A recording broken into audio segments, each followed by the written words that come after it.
देश की संसद में महिला आरक्षण बिल 2023 पेश हुआ, लोकसभा से पास भी हो गया बड़े बहुमत के साथ और बहुत शोर शराबे के बीच मुबारकबाद के साथ। इस बिल में पेश होने के बाद से अब महिलाओं को लोकसभा में 33% आरक्षण मिल जाएगा अगर ये कानून बन जाता है। इस बिल में ओबीसी को आरक्षण देने की मांग अब जोर पकड़ रही है। विपक्ष तो मोदी सरकार को घेर ही रहा है, जिसकी वजह से मोदी सरकार में बेचैनी भी है। वहीं ओबीसी के मुद्दे पर बीजेपी के भीतर भी बगावत के संकेत मिल रहे हैं, जिसने 2024 से पहले बीजेपी में घबराहट को बढ़ा दिया है।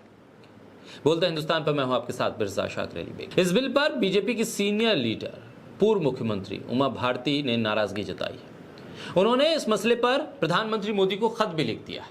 इस बिल के पेश होने पर मोदी सरकार में कैबिनेट मंत्री रह चुकी बीजेपी की सीनियर मोस्ट लीडर और पूर्व मुख्यमंत्री उमा भारती ने कड़ी आपत्ति जताई है।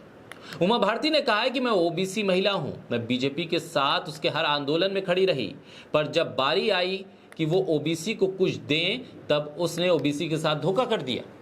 ओबीसी बीजेपी से अपना जनाधार वापस ले लेगी। बीजेपी की सीनियर लीडर उमा भारती ये बात कह रही हैं। उमा भारती कह रही हैं कि ओबीसी महिलाओं के लिए महिला आरक्षण बिल में कोई प्रावधान नहीं है। ओबीसी महिलाओं के बिना बिल अधूरा है।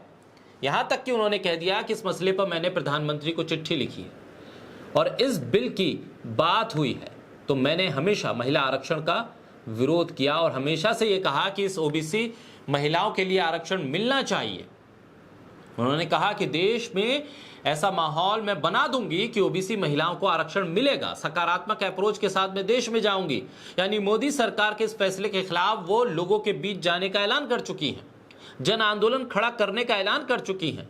उन्होंने कहा कि मैं महिला ओबीसी आरक्षण का मुद्दा उठा चुकी हूं और मुझे समर्थन मिल चुका है। यानी कि वो मोदी सरकार को चेता रही हैं कि 2024 से पहले अगर आप समझ रहे हैं कि इस बिल को आप सदन से पास करा लेंगे बहुमत के आंकड़े के बल पर, लेकिन जनता के बीच में जाकर, ओबीसी वर्ग की महिलाओं के बीच में मैं जाकर आपके इस पूरे के पूरे एजेंडे की हवा निकाल दूंगी। उमा भारती के इस बयान ने न सिर्फ मोदी सरकार को 2024 से पहले उलझन में डाला है, बल्कि मध्य प्रदेश के विधानसभा चुनाव से पहले शिवराज सिंह चौहान को दुविधा में फंसा दिया है।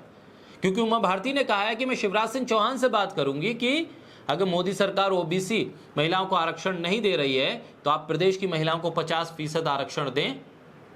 मैं शिवराज सिंह चौहान से बात करूंगी कि आप महिलाओं को प्रदेश में 50% आरक्षण दें और उसमें चुनाव में भी महिलाओं को आरक्षण दिया जाए।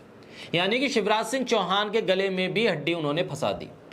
वहीं महिला आरक्षण विधेयक नारी शक्ति वंदन अधिनियम पर मोदी सरकार में शामिल बीजेपी के एक सहयोगी ने भी विपक्षी दलों के सुर में सुर मिला दिए हैं। उत्तर प्रदेश के मिर्जापुर से सांसद और केंद्रीय वाणिज्य एवं उद्योग राज्य मंत्री अनुप्रिया पटेल ने कह दिया कि पिछड़े वर्ग की महिलाओं को आरक्षण का विषय गंभीर है। अपना दल सोनेवाल की नेता हैं, ओबीसी आरक्षण के मुद्दे पर मोदी सरकार के खिलाफ खड़ी हैं, विपक्ष के साथ खड़ी।